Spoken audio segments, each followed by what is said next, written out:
And this wisdom is not just ordinary intelligence. This wisdom, because ordinary temporal wisdom could be geared towards two sides, the bad side and the good side. Ordinary wisdom could be used for bad purpose, for vicious purpose. The invention of weapons and bombs to destroy other countries. Scientists need a lot of wisdom to create all these weapons.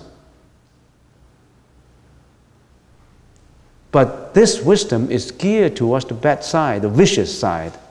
The wisdom we refer to in here, wisdom of righteousness. Wisdom that always geared towards enlightenment, righteousness, benevolence, compassion. And let's start the sutra. What is the title of the sutra? The title of the sutra in common English is the Diamond Sutra. Diamond Sutra, and some people call it the Diamond Cutter.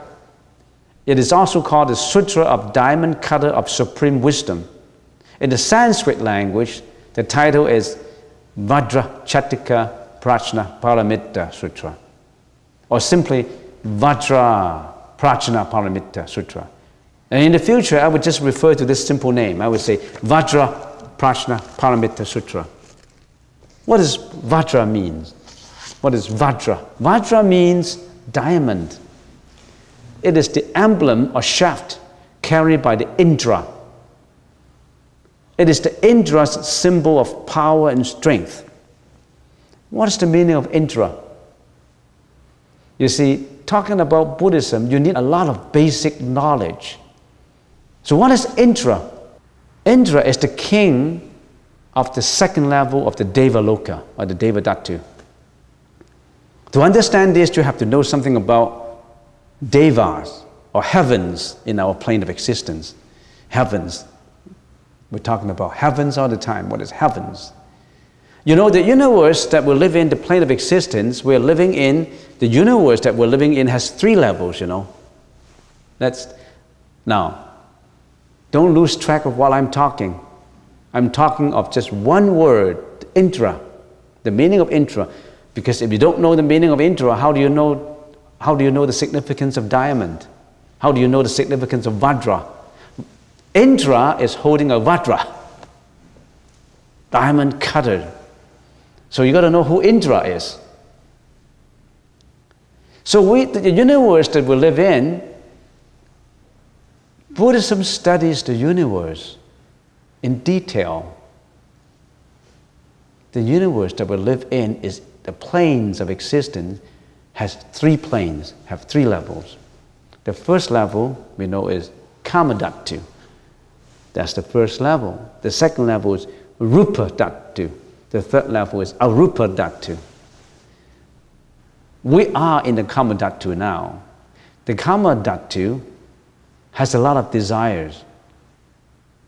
If you don't have desires, if you don't have karma, if you didn't cultivate bad karma, you wouldn't have become human realms. So talking about just the first level, Kamadhatu level. Humans, we come to the Kamadhatu level because we have karma that carry us in here. How do we come to this world is not determined by Buddha, determined by your own. You built your own future. You accumulated your own past. Nobody else. You created your own world.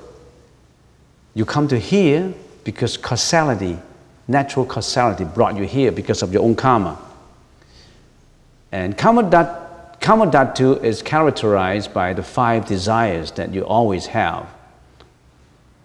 The desire of looking for material, including money, food and all that. Your desire for material. Your desire for sex. Your desires for authority and reputation and maintenance of the ego. Your desire to live with food. Your desire to sleep. These are the 5 basic ones. There's a lot of desires that you have, but these are the 5 basic ones that everybody has in here. Do you need to sleep? Do you need food? Because of these 5 desires, you get involved in the web of karma that bring you back to this world. That's the karmic force that bring you back. Not a creator. Not the creator. You yourself, you make your own opportunity to come back. So in here, in the Karma Dhatu, there's the 6 paths of reincarnation. The first path is the Devas or the guardian angels, the heaven people. People in heaven, that's the first level. Second level, Asuras. Third level, human beings. Fourth, animals. Fifth, ghost ram. And the 6th is victims of hell. So these are the 6 paths of reincarnation. Now, these 6 paths of reincarnations, after a person passes away, for example, depending on your karma, you reincarnate into that ram. Nobody determines it. It's causality, the energy that pulls you to that ram because of your karma.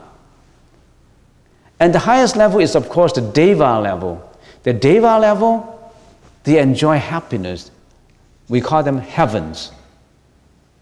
There's 6 levels of heaven. There's 6 heavens just in the Karma Dhatu. But heaven is not the ultimate that Buddha wants the Buddhists to go. You still die after your karma is served in heaven.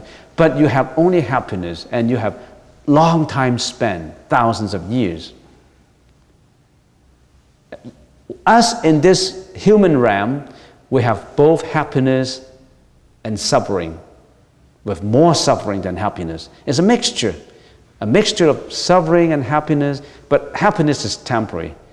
Suffering, we have a lot of suffering. But in the Deva level, within the Karma Dhatu, remember we're only talking about the lower level, the Karma Dhatu, that is still the Rupa Dhatu and the Arupa Dhatu that I don't want to touch on today, because otherwise I will be spending hours just to explain the planes of existence. So I just explained this little lower level that we are in, the Karma Dhatu. The Karma Dhatu also have heaven people. And there's 6 heavens. And to know Indra, you have to know these 6 heavens. So going to heaven is not our destination. Going to heaven is not our final destination and shouldn't be your final destination, because when your time is up, you still have to reincarnate. You still died. You still go back to the 6 paths of reincarnation. So what are these 6 levels, 6 heavens? Let's start with the lowest level of heaven, which is higher than human realm, but lowest level of heaven. The lowest level, which is closest to us, to the human realm, in the Sanskrit language, it's Chatu Maharaja Kayika. In the Chinese language, it's Shi Tian Wang Tian. The lifespan is 500 celestial years. In other words, the people in there, Devas, the people in there, guardian angels, some people like to call them guardian angels. The angels in there, they enjoy a lifespan of 500 celestial years. 1 celestial year is equivalent to 50 years in here. So you multiply 500 by 50. It's 25,000, isn't it? 25,000 years lifespan. And we only have 100 years. They live up to 25,000 years lifespan, longevity. They only have happiness. They don't have to make a living. They don't have to, they don't kill, they don't lie, it's all happiness and serenity and peace and all that. But after the time is due, they still have to die. So that's the lowest level, that's closest to us. Shi Tian Wang Tian, Chatur Maharaja Kayika. So that's the lowest level that's closest to us. The second level, which is further from us, is the Trayam Sat, heaven. In the Chinese language, is Tao Li Tian. And their happiness, their joy, is even higher than the first level of heaven. They are the second level of heaven.